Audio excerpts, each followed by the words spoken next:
Welcome back to Whispers in the Dark.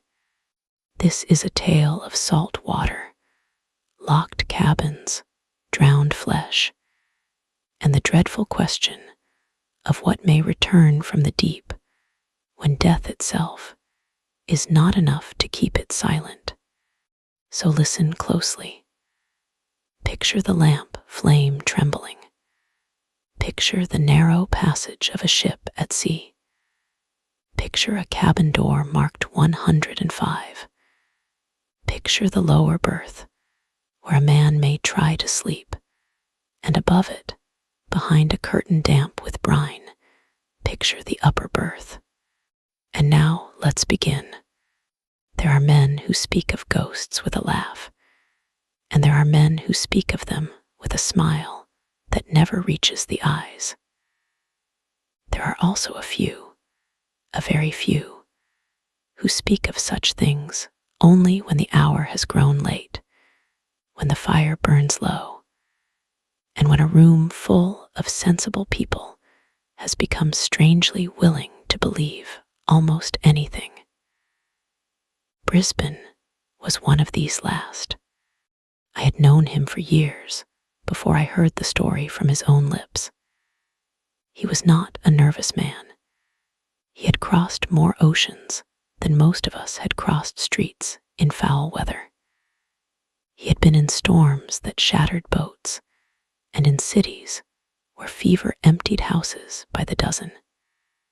He had a blunt way of speaking, a square jaw, heavy shoulders, and that expression common to men who have wrestled with danger often enough to find it tiresome. He did not startle at sudden noises. He did not embellish small troubles into adventures. And above all, he hated the appearance of fear.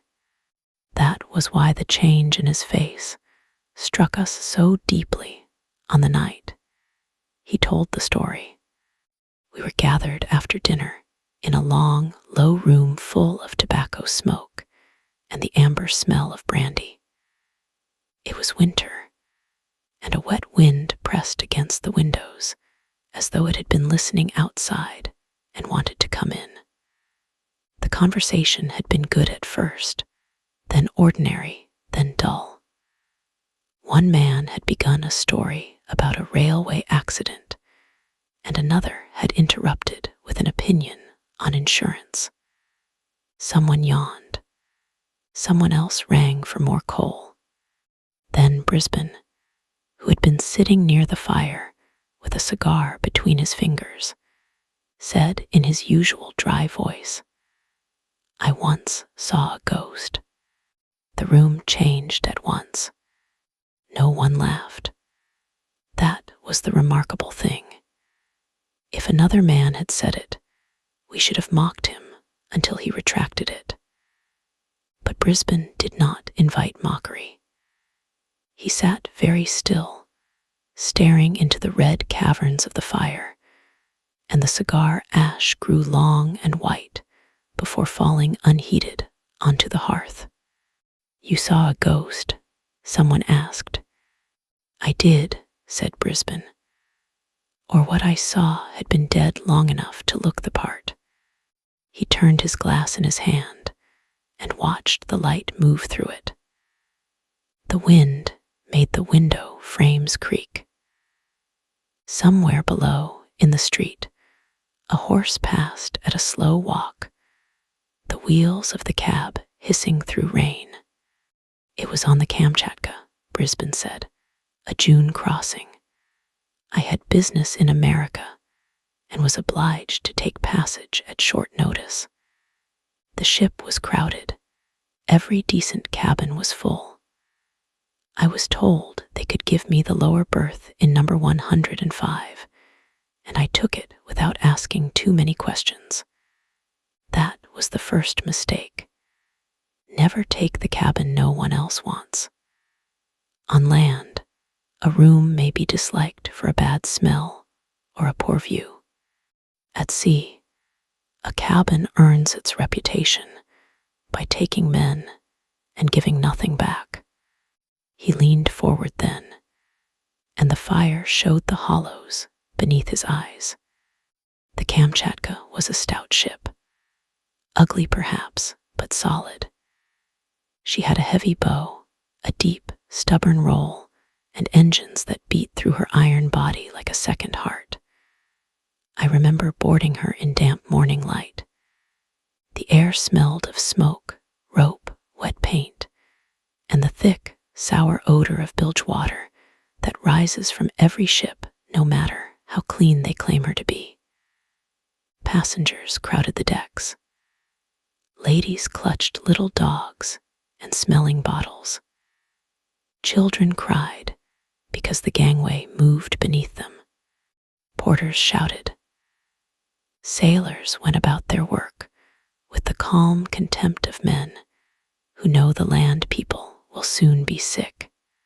I was not in good humor. I had no servant with me, too much luggage, and a temper made worse by hurry. When the steward showed me below, I noticed he walked ahead rather quickly, as though he wished to get the matter finished. We descended by a narrow companionway, passed through a corridor that smelled of varnish, damp carpet, and old tobacco, and stopped before a door with the number 105 screwed to it. The steward opened it and stood aside. It was an ordinary cabin to the eye. Small, of course, as all such cabins are, but no worse than many I had known. 2 berths, one above the other. A wash stand, hooks on the wall, a narrow sofa, a little table with a raised edge so objects would not slide off in rough weather. The porthole was large enough to admit air and small enough, I thought then, to keep out death. The lower berth had been made ready for me. The upper was still bare in places, though bedding had been folded at its foot. There was a faint dampness in the air. I remember touching the blanket on the lower berth. It felt dry enough. Yet, I had the sensation one has in a cellar where water has stood recently. Not wetness exactly, more the memory of wetness. The boards seemed to exhale it.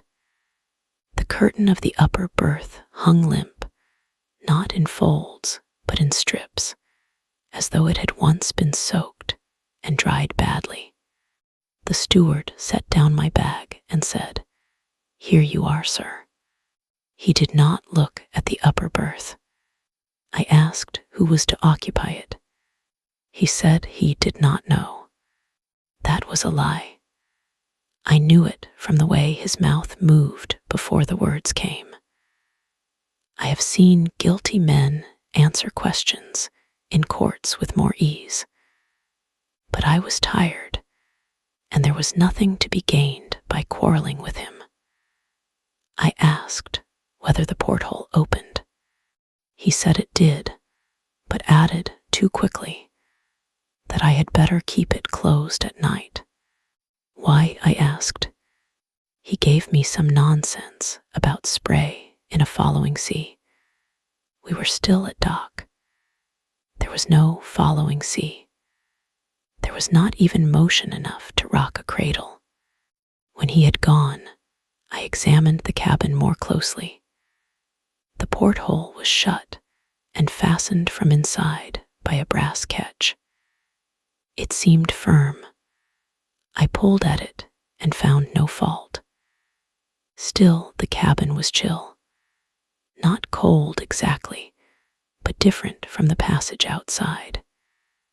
The kind of chill that seems to collect around places where the sun has never entered. I went on deck before sailing. By the time we left port, the sky had cleared in patches. The sea beyond the harbor was a dark, dull blue with torn streaks of silver where the sun touched it. I ate luncheon, spoke with 2 acquaintances, and managed to forget cabin 105 for several hours. By evening, the Kamtschatka was well out. She rolled gently, enough to set glasses talking in the racks, and make the lamps swing like little yellow moons. The saloon was bright and crowded.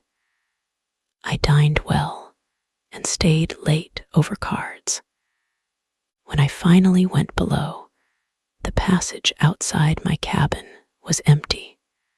I remember that it was hotter in the corridor than in the room. That was the first thing I noticed when I opened the door.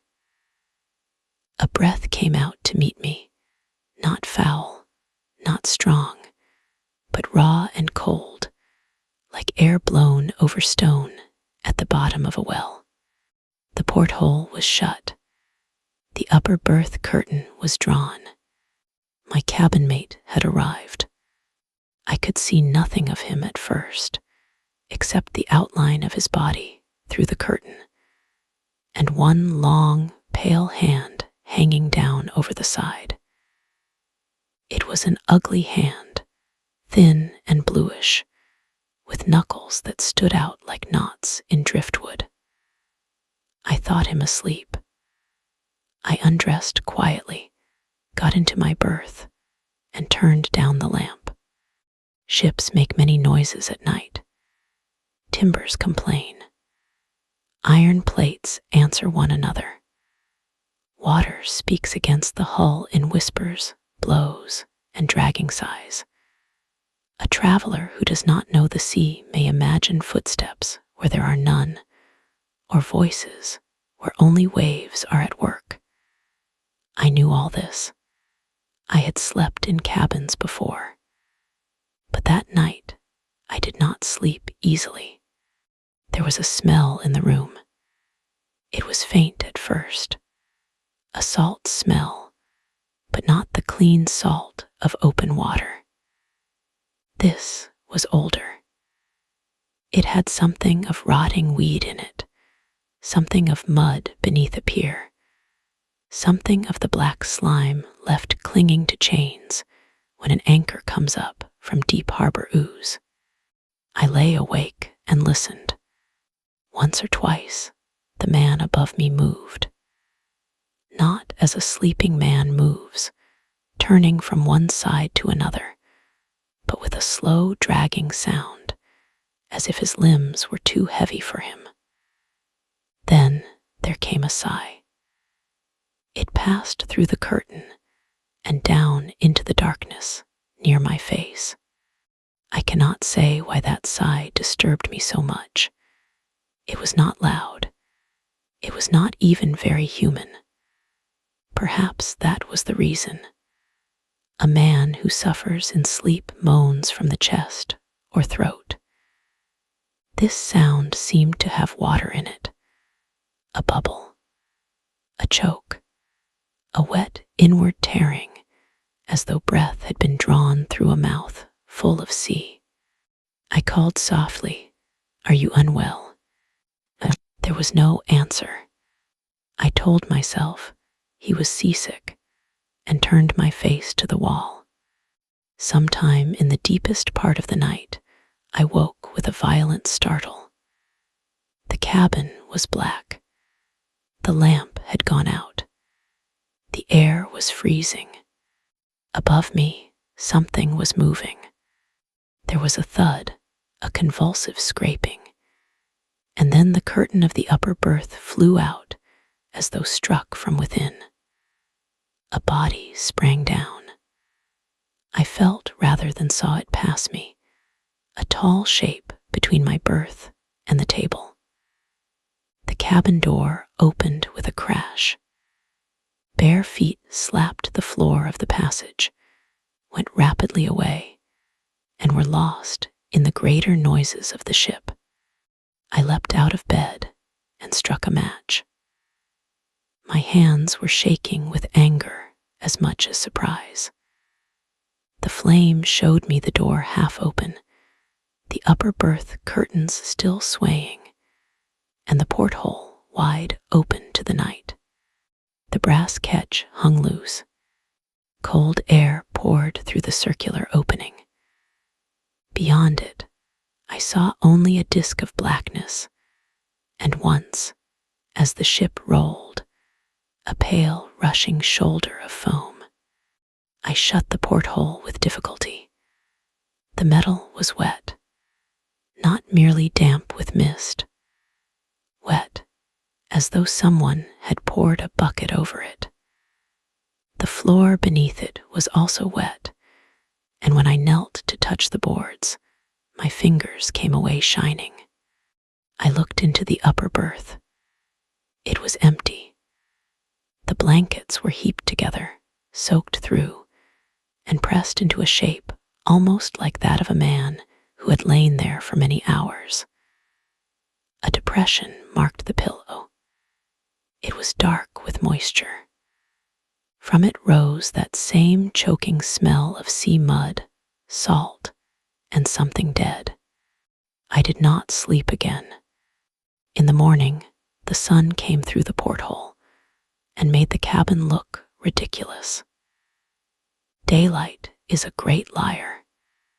It turns blood into stains, terrors into inconveniences, and ghosts into draughts of air. I dressed, rang for the steward, and demanded an explanation. He came in with a face as pale as unbaked dough. "Where is the gentleman from the upper berth?" I asked. He said he did not know. Again that lie. Again the eyes sliding away from the curtain. I told him what had happened. At the mention of the open porthole, his lips parted and stayed parted. He looked at the brass fastening and crossed himself before he remembered I was watching. "It opens itself, sir," he whispered. I asked what he meant. He begged my pardon and said he meant only that the catch must be faulty. I told him to send the carpenter. Then I went to breakfast. I had no appetite. The saloon was loud with the ordinary cheerfulness of morning at sea. People complained of coffee. A colonel described the weather with authority. A young woman laughed because the salt cellars slid to one end of the table and back again. I sat among them, feeling that I had come up from a crypt. After breakfast, the ship's doctor found me on deck. He was a small, neat man with gray hair and a closely trimmed beard. His manner was brisk, but his eyes were tired. He asked whether I was Mr. Brisbane. I said I was. "You are in cabin 105, he said. I told him yes. He looked out at the sea for a moment before speaking again. "Did you sleep there last night?" "In the lower berth, and the upper berth, occupied for part of the night, I believe." He turned sharply. "For part of the night." I told him what I had seen. I left nothing out. He listened without interruption, but by the end his face had changed. It was not fear exactly. It was the expression of a man who has heard a sentence passed and cannot appeal it. "Come to my cabin tonight," he said. "I have a sofa. It is not comfortable, but it is better than number 105. I asked why. He hesitated. Then he said, "On the last 3 voyages, men have gone overboard from that cabin." There it was, plainly spoken. The sea wind moved around us, bright and cold. Passengers walked nearby, wrapped in rugs, talking of cards and novels, and the likelihood of fog. Yet the doctor had just told me that 3 men had vanished from the place where I had tried to sleep. "From the upper berth?" I asked. He nodded. The first, he said, had been a passenger of uncertain mind. A lunatic, some called him. He had rushed out in the night and thrown himself overboard before the watch could stop him. The second had also disappeared in darkness, and the evidence suggested he had gone through the porthole, impossible as that sounded. The third had left nothing behind but wet bedding and a smell that no scrubbing could remove. And yet you sell the berth again, I said. The doctor flushed. I do not sell cabins, Mr. Brisbane. I mend fools when I can, and certify the dead when they are courteous enough to leave bodies. He spoke bitterly. Then he touched my arm and said in a quieter voice, "Do not sleep there again." Now I should have taken his advice. Any sensible man would have done so. But fear does not always drive men away. Sometimes pride stands behind it and pushes them forward. I had been frightened in the night, badly frightened. I hated that. I hated the cabin for having done it to me. I hated the unseen man or thing that had fled past my berth. Most of all, I hated the idea of being driven from a room by a sailor's superstition and a faulty porthole. So I told the doctor I would remain where I was. He looked at me as though I had confessed to an incurable disease. Later that morning, I was summoned to the captain. The captain of the Kamtschatka was a broad, grave man with iron gray hair and a weathered face cut deep by years of wind. His eyes were pale and steady.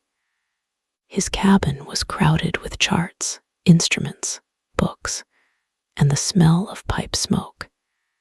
He asked me to sit. Then, without ceremony, he said that my cabin mate was missing. I asked whether they knew his name. He gave it, but I have forgotten it, or chosen to forget it. The name matters less than the fact that by the time the sun rose, he was gone, and the sea had closed over him, if indeed the sea had taken him at all. The captain questioned me closely. What time had I heard the movement? Had the man spoken? Had I seen his face? Had the cabin door been locked? Had the porthole been open before I slept? I answered as well as I could. At last he said, "Mr. Brisbane, I advise you strongly to move." I refused. He frowned. "This is not courage." "No," I said, "it is curiosity. Curiosity has drowned better men." "Then let us call it stubbornness." He looked at me for a long time. Then he rang for the steward and ordered the carpenter to examine the porthole, the catch, the hinges, the frame, and every board around it. The carpenter came after luncheon.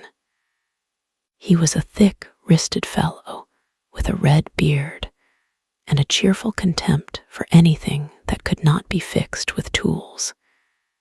He tested the porthole. He swung it open and shut. He pulled at the catch until I thought he would tear it out. He declared it sound. The steward stood behind him, sweating. "It was open in the night," I said. The carpenter shrugged. Then someone opened it. The steward made a small sound.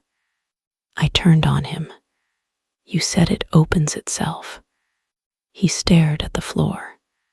The carpenter laughed, but not comfortably. "There is no ghost in brasswork, sir." "Perhaps not," I said. "Look at the berth." He did. He pulled back the curtain of the upper berth and thrust his head inside. Almost at once, he drew back with a grimace. "Damp," he said. "Why?" He did not answer.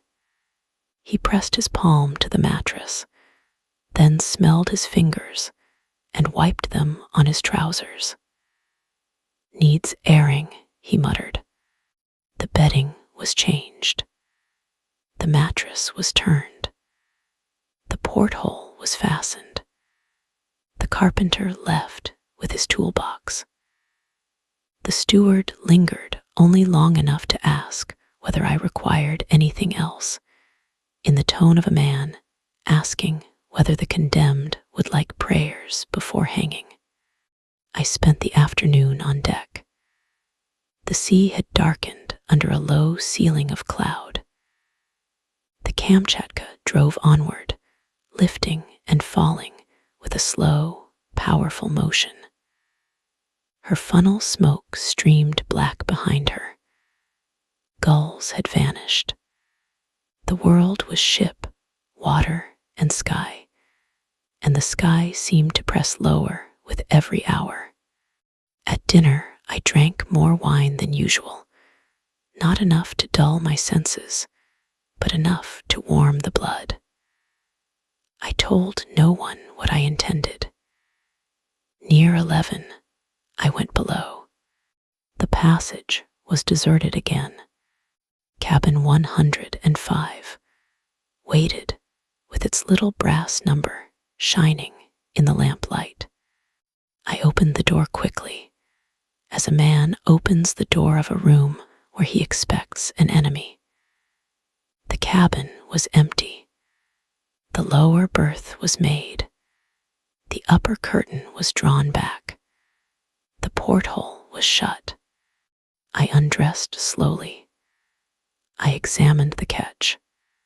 I set my watch on the table. I placed a heavy cane within reach.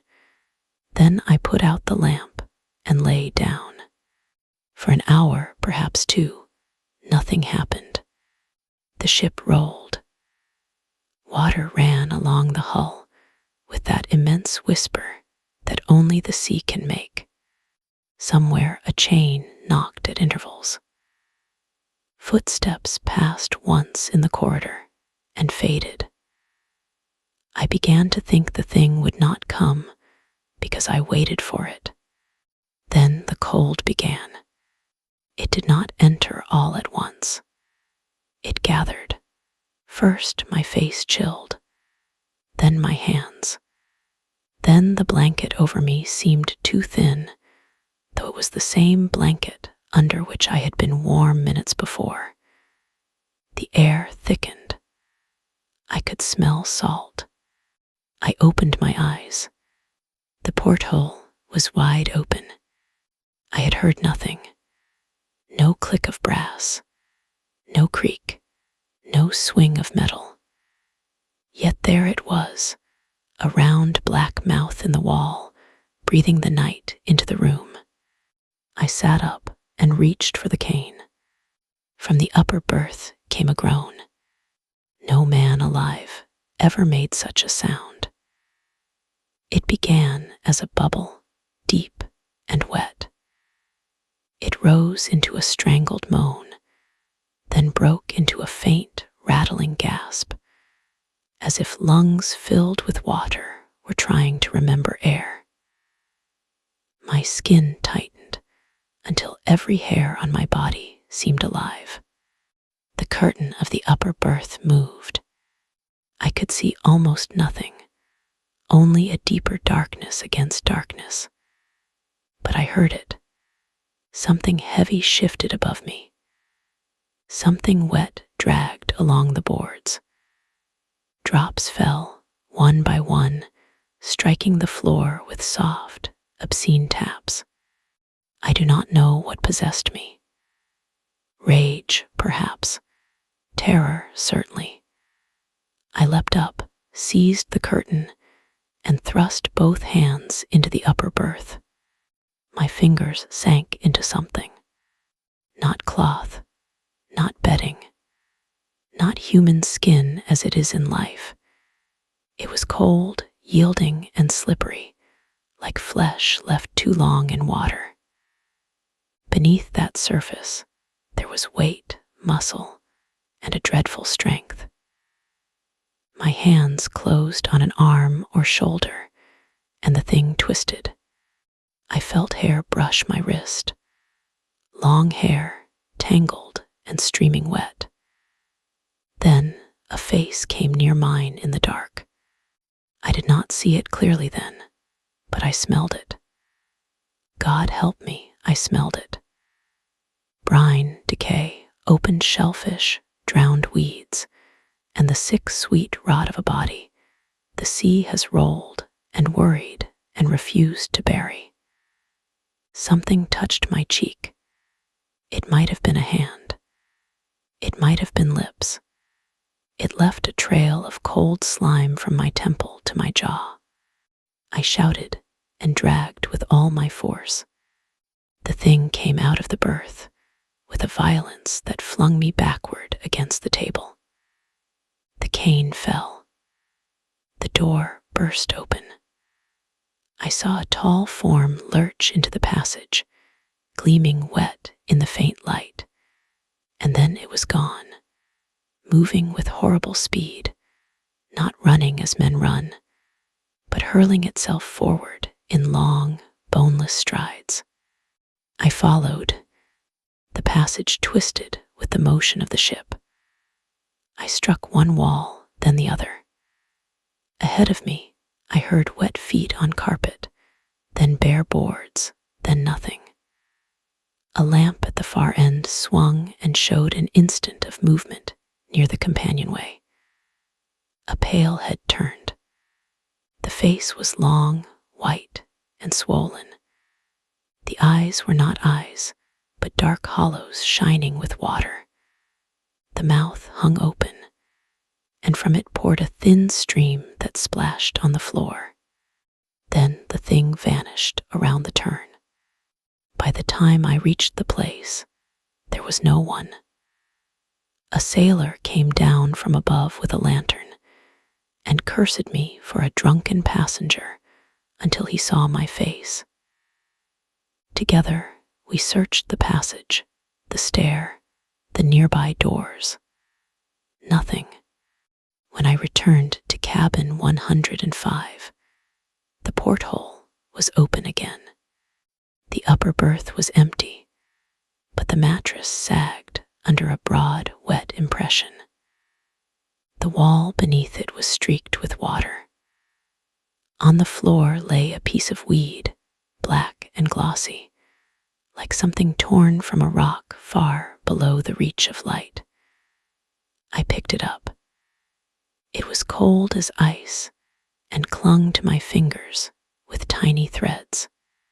I dressed and spent the rest of the night in the smoking room, though I did not sleep. At dawn, I found the doctor and told him everything. He believed me. That, more than anything, frightened me.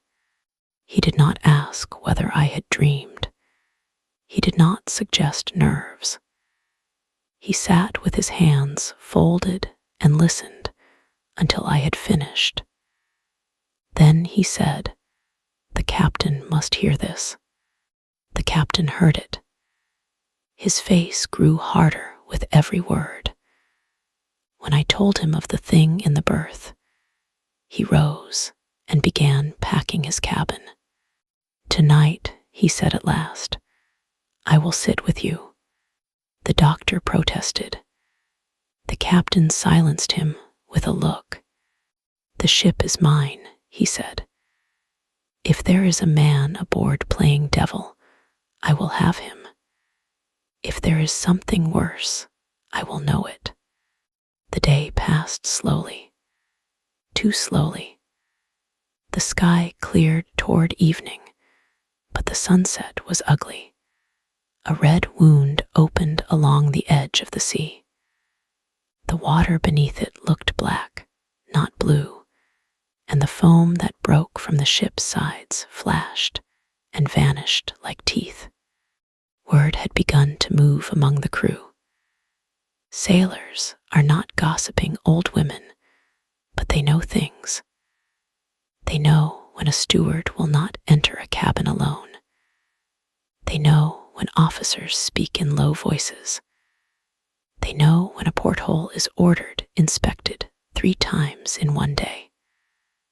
I saw men glance at me and look away. At 9, I went to the captain's cabin. He had laid a revolver on the table beside him, though I do not know what use he thought it would be against what I had touched. He gave me a flask and told me to drink. I did. The brandy burned my throat and steadied my hands. We went together to number 105. The captain carried a lantern. Its light made the passage seem narrower than ever.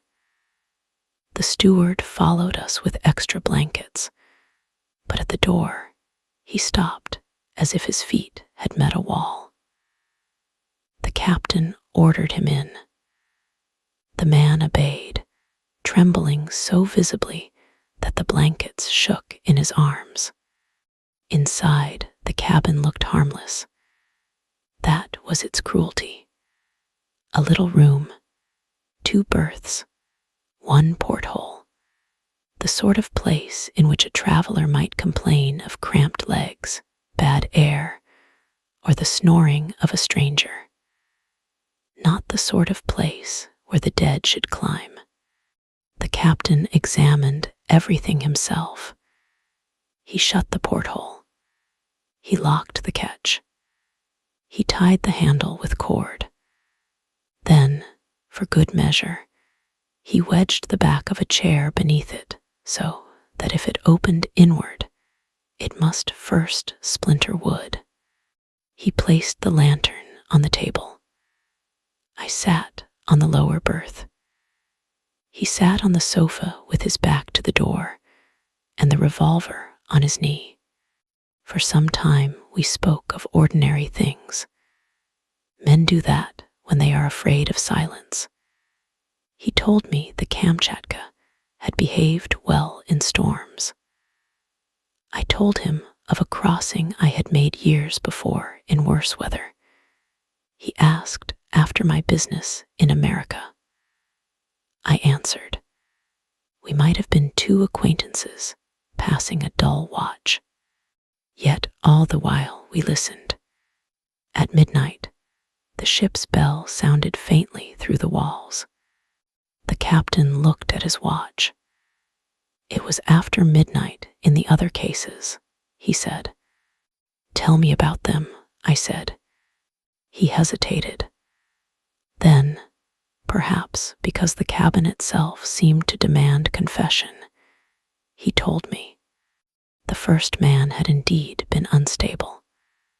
The captain disliked calling him mad, for madness is a word used too easily by those who have never stood at the edge of their own reason.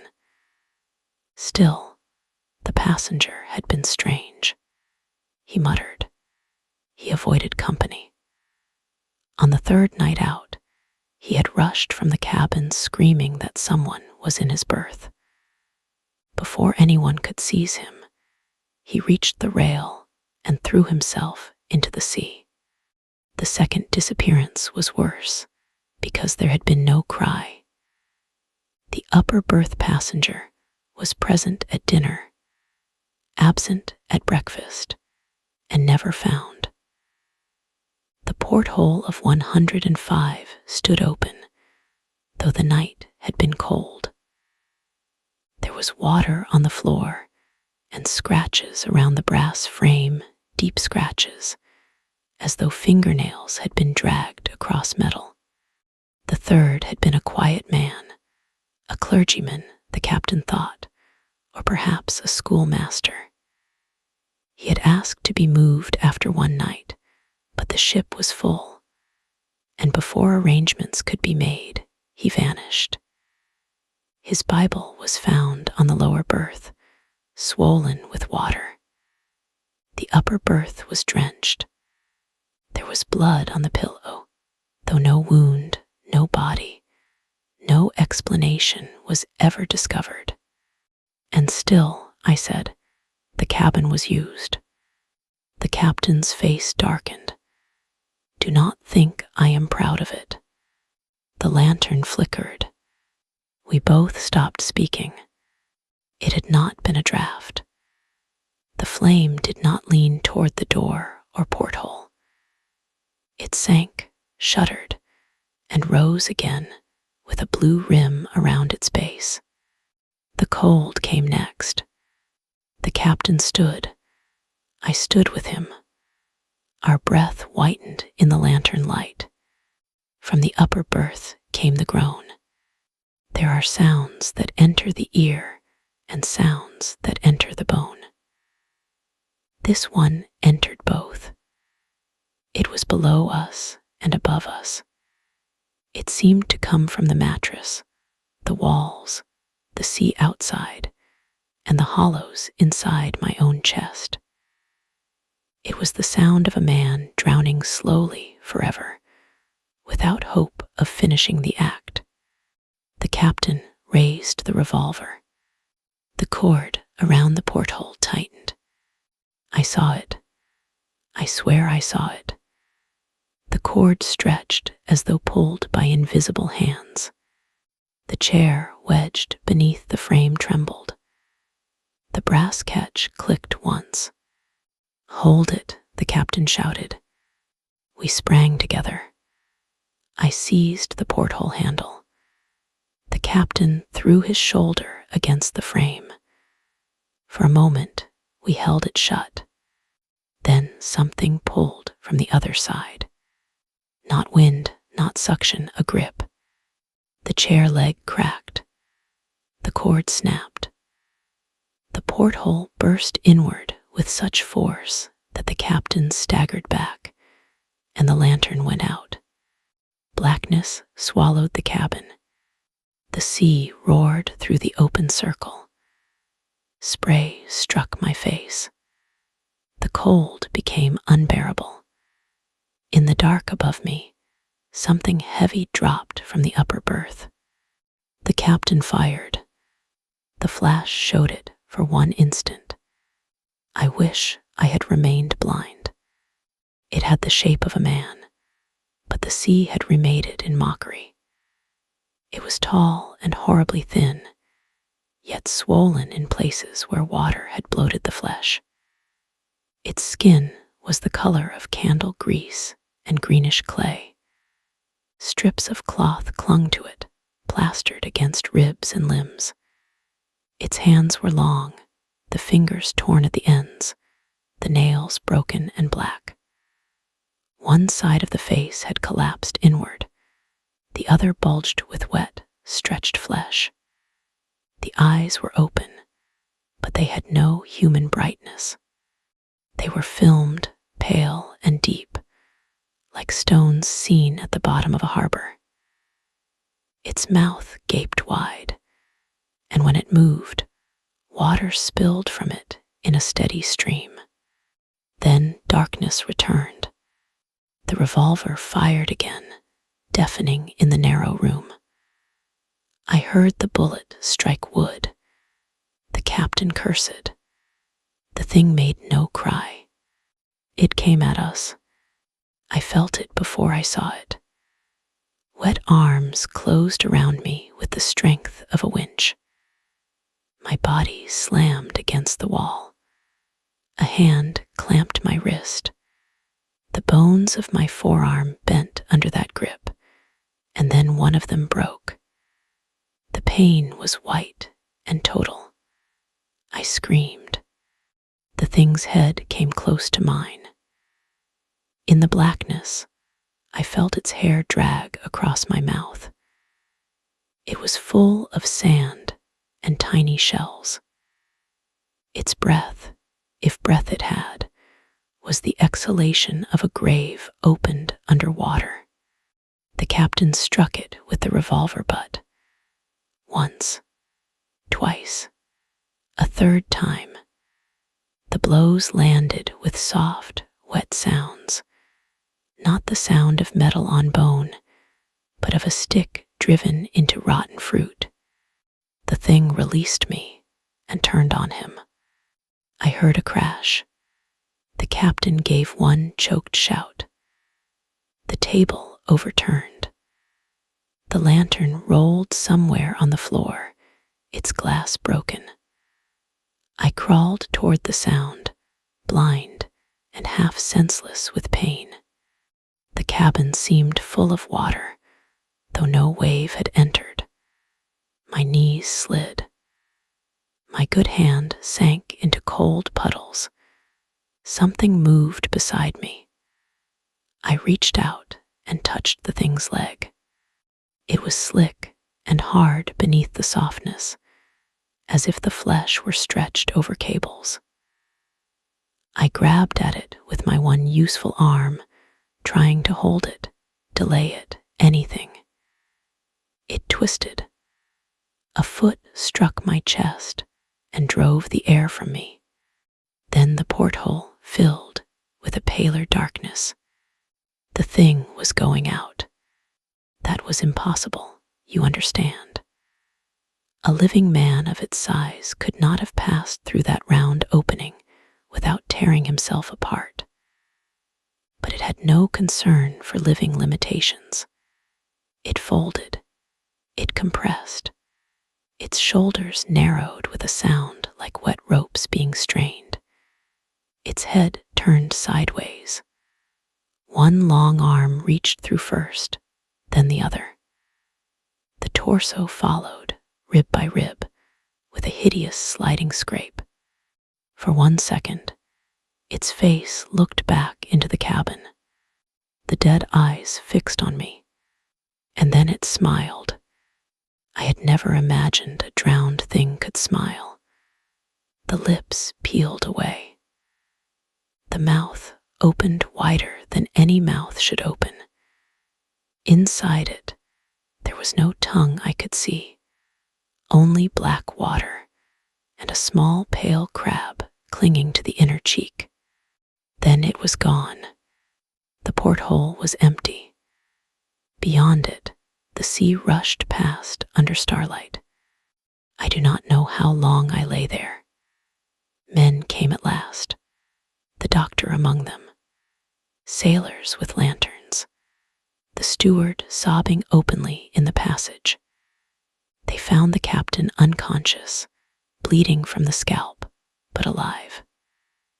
They found me with my forearm broken and my night clothes soaked in seawater.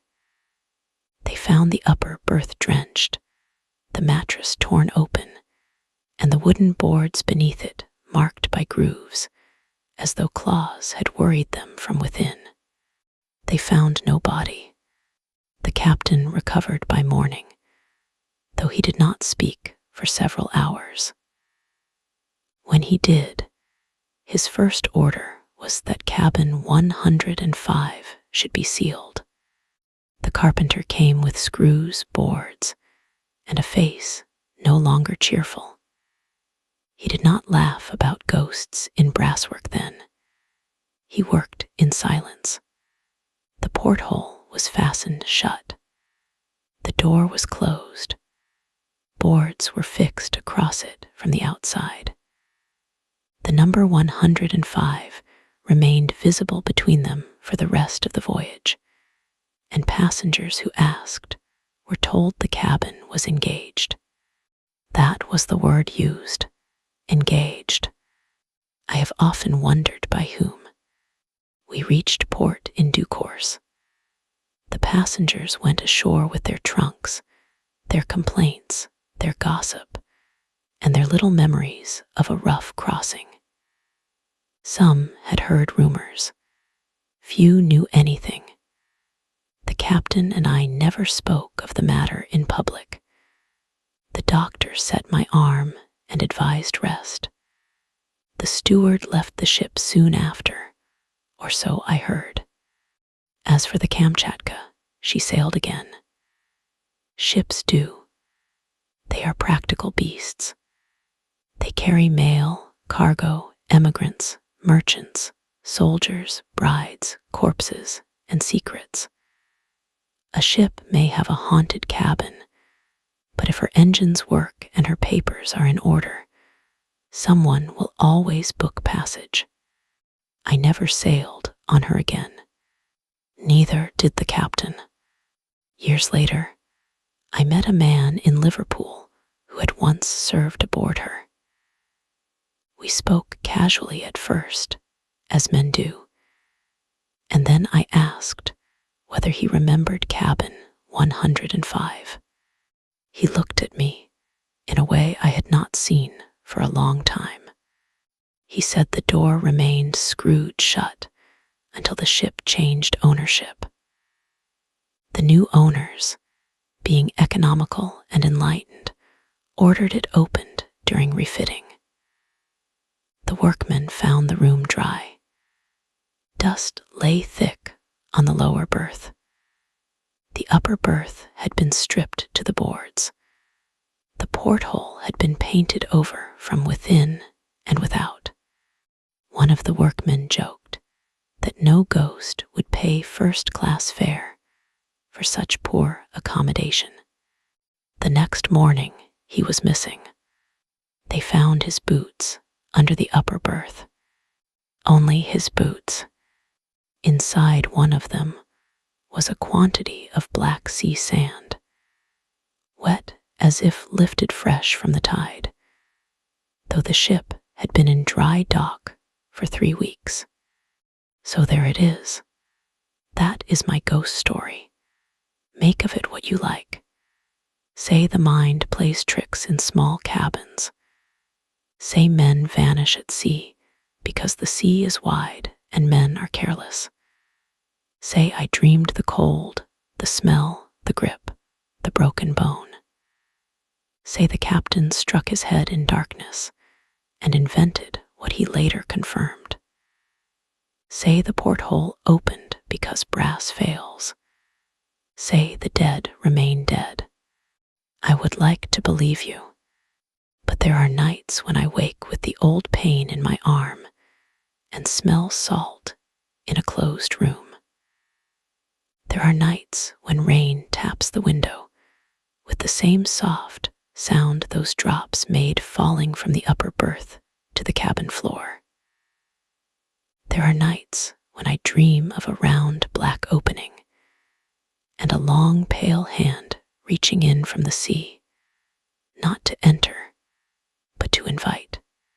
And on those nights, I remember the face at the porthole. I remember its smile. I remember the crab moving in its mouth. And I know that whatever slept above me in cabin 105 was not a ghost in the gentle sense.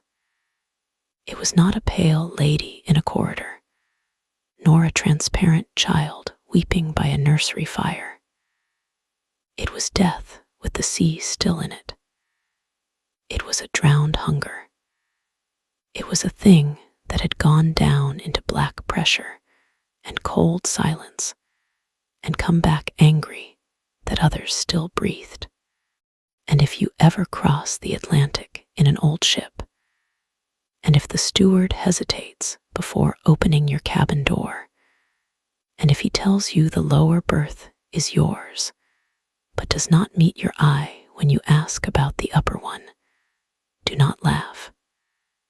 Do not be proud. Do not tell yourself that fear is childish.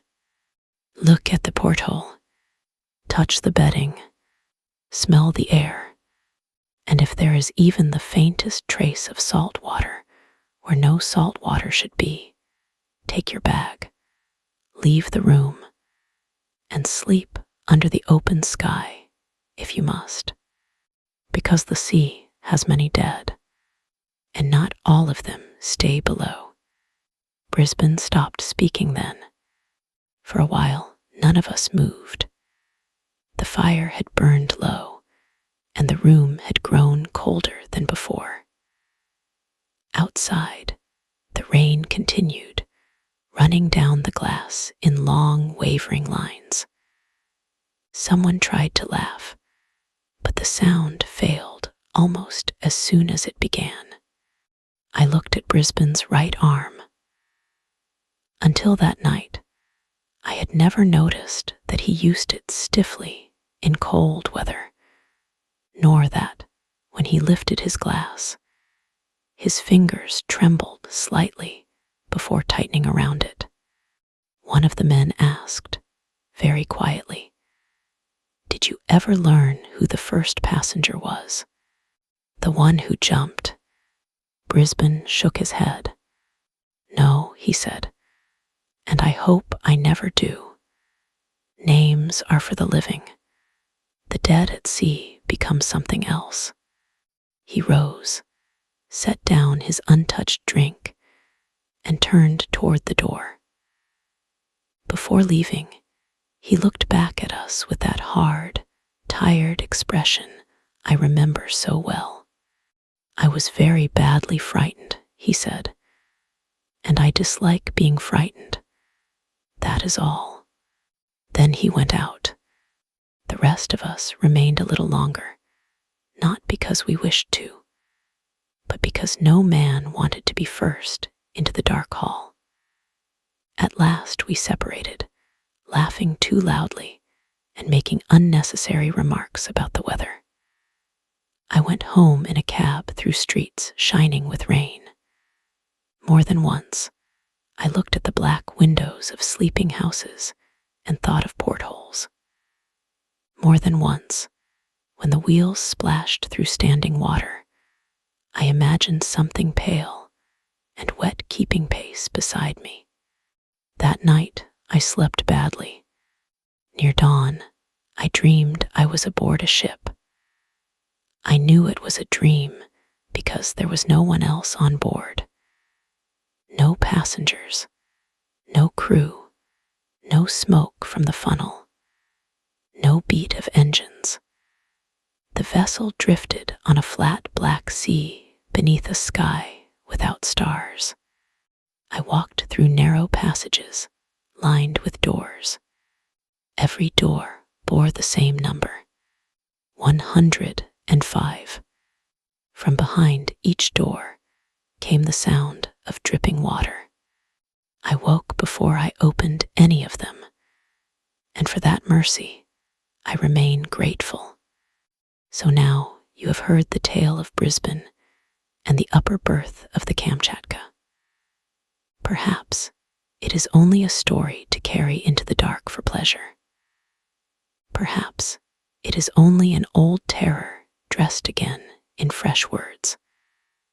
But if tonight, when you turn out the light, you hear a soft, wet sound above you, or feel the air grow cold near your bed, or smell the salt breath of an ocean far from any shore, remember cabin 105.